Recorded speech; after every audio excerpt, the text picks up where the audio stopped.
আমরা আমাদের ভাবনা নিয়ে কজন মিলে চলতে শুরু করেছি। নমস্কার সবাইকে।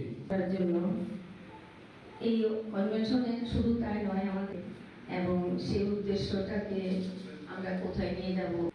আমরা প্রথম একটা স্বপ্ন দপ্তরের পেনশনার্সদের নিয়ে আমরা গত বছরের মার্চ মাসের 3 তারিখ প্রথম একটা ফোরাম তৈরি করি।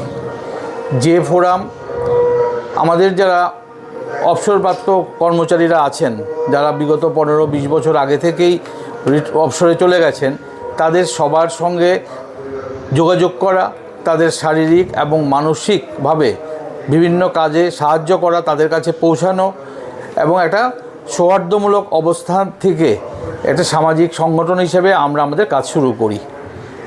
আজকে 7ই মার্চ 2026 আমাদের ফোরাম 1 বছর হয়েছে, আমাদের কাজকর্ম চলছে। এই ফোরামের আজকে প্রথম রাজ্যভিত্তিক কনভেনশন আমরা করতে চলেছি।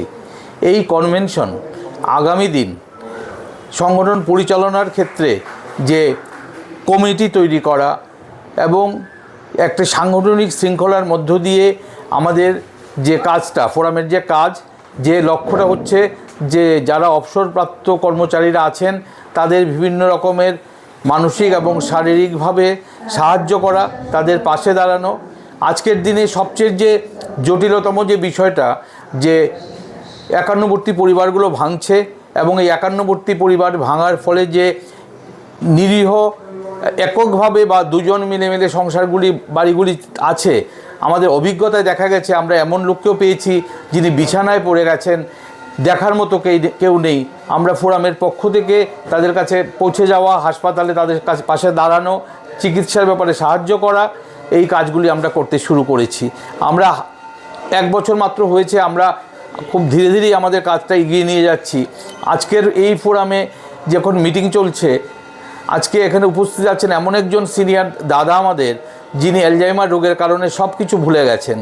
তারপর ওনার পরিবারে যখন আমরা কথা বলি, ওনার মিসেস ওনাকে নিয়ে আজকের মিটিংয়ে উপস্থিত হয়েছেন। আপনার এখানে মিটিংয়ে সিনিয়র অনেক দাদারা আছেন যারা 20-22 বছর হয়েছে রিটায়ারমেন্টে চলে গেছেন। এই হচ্ছে আমাদের লক্ষ্য। আমরা পুরো একটি সামাজিক সংগঠন হিসেবেই আমরা কাজ করতে চাই। এর মধ্যে কোনো রকমের ভেদাভেদ কিছু নেই, শুধু সৌহার্দ্যমূলক সম্পর্ক। খাদ্য দপ্তরের যে রিটায়ার্ড কর্মচারীরা আছেন তাদের মধ্যে সম্পর্ক গড়ে তোলা, তাদের পাশে দাঁড়ানোই আমাদের লক্ষ্য।